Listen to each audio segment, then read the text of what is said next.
আজকে যে চিহ্নগুলি আমি বলতে যাচ্ছি, যদি এই চিহ্নগুলি আপনারা নিজের মধ্যে দেখতে পান, তাহলে আপনি বুঝে নেবেন যে ভগবান শ্রীকৃষ্ণ আপনার এবং আপনার কাজের উপর অত্যন্ত খুশি হয়েছেন।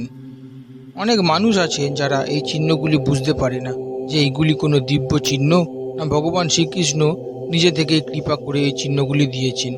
যখন ভগবান কোনো ব্যক্তির পূজাপাঠ এবং কর্মযোগের মাধ্যমে খুশি হয়ে থাকেন, তখন তিনি এই সংকেতগুলি প্রদান করেন। চলুন আর দেরি না করে জেনে নিই 5টা আশ্চর্য চিহ্নের কথা। এর উল্লেখে শাস্ত্রেও বলা হয়েছে যে চোখের মধ্যে এক অদ্ভুত আকর্ষণের সৃষ্টি হয়, যা দেখে প্রত্যেকটা মানুষ ওনার প্রতি মুগ্ধ হয়ে যায়। যদি এই রকম আপনার সাথেও হয়ে থাকে, তাহলে বুঝবেন ভগবান শ্রীকৃষ্ণ আপনার অশেষ কৃপা করেছেন।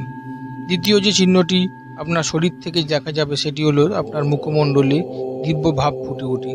শাস্ত্রে বলা হয়েছে যে ভগবান যখন কোনো ব্যক্তির উপরে অশেষ কৃপা করেন, তখন সেই ব্যক্তির রূপের মধ্যেও একটা পরিবর্তন লক্ষ্য করা যায়।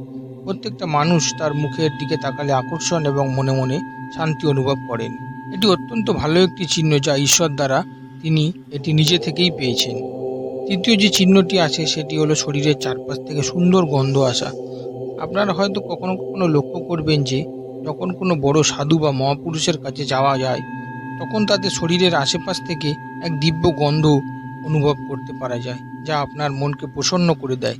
শাস্ত্রে উল্লেখ আছে যে যখন কোনো ব্যক্তি ভগবানের কৃপা লাভ করে, তখন তার শরীর থেকে এক দিব্য গন্ধ বেরোতে থাকে, এবং এও বলা হয়েছে এই রকম ব্যক্তির আশেপাশে অন্য জেনি থেকে আসা দৈব আত্মারা ঘোরাফেরা করেন এবং তাকে রক্ষা করেন। চতুর্থ যে চিহ্নটির কথা বলা হয়েছে, সেটি আপনি পাবেন না। এটি আপনি তখনই পাবেন যখন আপনি কোনো পশু বা পাখির সামনে যাবেন। আপনি হয়তো কখনো কখনো এটা লক্ষ্য করে দেখবেন, একটি কুকুর যে হয়তো প্রচণ্ড হিংস্র, সবাই তার সামনে যেতে ভয় পায়, কিন্তু আপনি যখনই তার সামনে যাবেন, সে একদম শান্ত হয়ে যাবে এবং আপনার সামনে এসে আদর খাওয়ার চেষ্টা করবে।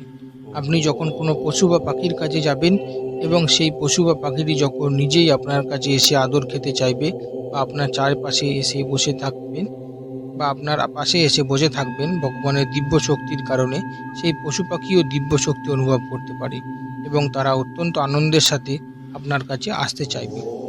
পঞ্চম যে চিহ্নটি হলো, যখন আপনার প্রতি ভগবান প্রসন্ন হয়ে কৃপা করেন, তখন আপনি লক্ষ্য করবেন যে আপনার দুই ভুরু যুগলের মাঝখানে যেখানে আজ্ঞাচক্র অবস্থিত, সেই জায়গাটা নিজে নিজেই চিনচিন করতে শুরু করবে। অর্থাৎ মনে হবে কেউ যেন আপনার দুই ভুরুর মাঝখানে আঙুল দিয়ে হালকা করে চাপ দিচ্ছে। এর সংকেত হলো আপনার আধ্যাত্মিক জীবন অত্যন্ত উন্নত হতে চলেছে এবং স্বয়ং ভগবান সেই পথে আপনাকে যাওয়ার জন্য কৃপা করেছেন। ধন্যবাদ।